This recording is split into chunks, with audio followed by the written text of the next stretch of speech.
यह कहानी कोरोना काल की है। इस कहानी में एक मिडिल क्लास का लड़का सुरेश है, जिसकी एक बहन भी है। सुरेश दिल्ली में एक रेस्टोरेंट पर काम करता है। वह अपने मालिक से कोरोना जैसी महामारी से बचाव के लिए सरकार के आदेशों का पालन करने के लिए कहता है, लेकिन उसका मालिक तो ठहरा लालची। ना तो वह मास्क लगाता था और ना ही अपने ग्राहकों के बीच सोशल डिस्टेंसिंग का पालन करवाता था। एक दिन सुरेश के सेठ की अचानक से बहुत ज्यादा तबीयत खराब हो जाती है। उन्हें दिल्ली के गीता देवी हॉस्पिटल में भर्ती करवा दिया जाता है। वहां पर उनमें कोरोना के लक्षण दिखने पर जांच करवाई जाती है। जांच आने पर मालूम पड़ता है कि वह कोरोना पॉजिटिव है। उसके बाद उनकी पूरी फैमिली और सुरेश के साथ रेस्टोरेंट के सभी नौकरों को आइसोलेट किया जाता है।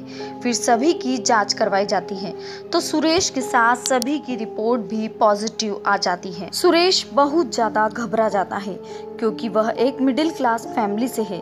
उसकी एक छोटी बहन है जिसकी उसे अभी शादी भी करनी है, लेकिन घर में उसके अलावा कमाने वाला कोई दूसरा नहीं है।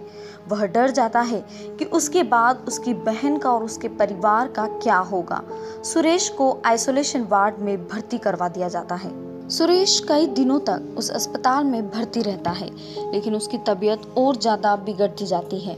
उस हॉस्पिटल में बहुत ज़्यादा कोरोना के पेशेंट होने की वजह से सुरेश का इलाज सही ढंग से नहीं हो पा रहा था। सुरेश की तबीयत बिगड़ती जा रही थी। सही इलाज ना मिलने के कारण सुरेश की मौत हो जाती है।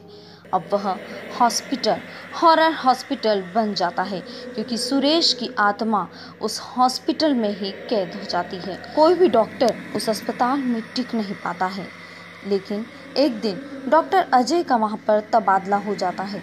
डॉक्टर अजय कर्तव्यनिष्ठ और ईमानदार व्यक्ति थे। हॉस्पिटल की आप बीती जानने के बाद भी वह उस हॉस्पिटल में जाने का फैसला करते हैं। हॉस्पिटल में जाते ही वह अपने काम पर लग जाते हैं। एक एक मरीज का दिल से और सही ढंग से इलाज करते हैं। एक दिन एक कोरोना पॉजिटिव पेशेंट वहां पर आता है। डॉक्टर अजय उस मरीज को बचाने की हर संभव कोशिश करते हैं। लगभग सभी कोरोना पॉजिटिव पेशेंट इस महामारी से जंग जीतकर डॉक्टर अजय जैसे कोरोना योद्धा के साथ मिलकर अपने घर चले जाते हैं। यह सब मरे हुए सुरेश की आत्मा देखती रहती है। एक दिन डॉक्टर अजय रात में हॉस्पिटल से फ्री होकर घर जाने लगते हैं, लेकिन उनकी गाड़ी स्टार्ट नहीं होती है। वह आसपास गैरेज ढूंढते हैं, लेकिन रात की 11 बजे सभी गैरेज बंद हो जाते हैं। तब उसी हॉस्पिटल में वे रात रुकने का फैसला कर लेते हैं। जैसे ही वह अपने केबिन में जाते हैं तो वह लाइट बंद करके सो जाते हैं, और जैसे ही सोने लगते हैं किसी के जोर जोर से रोने की आवाज़ आती है। अचानक से वो उठ जाते हैं और दरवाज़ा खोलकर देखने लगते हैं।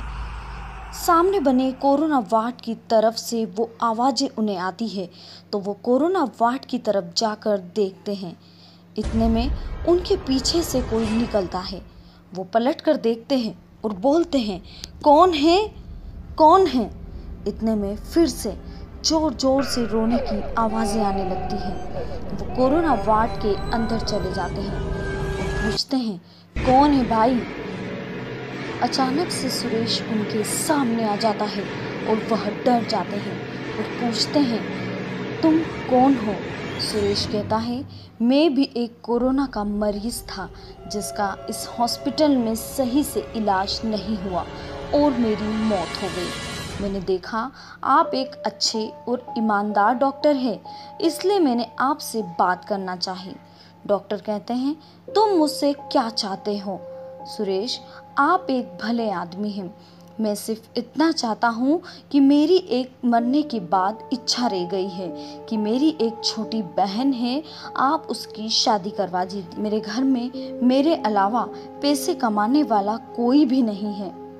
डॉक्टर तुरंत हाँ कर देते हैं और रमेश की आत्मा को शांति मिल जाती है।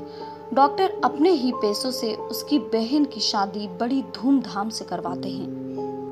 रोजाना दिल दहला देने वाली घटनाओं को देखने के लिए हमारे चैनल को सब्सक्राइब कीजिए।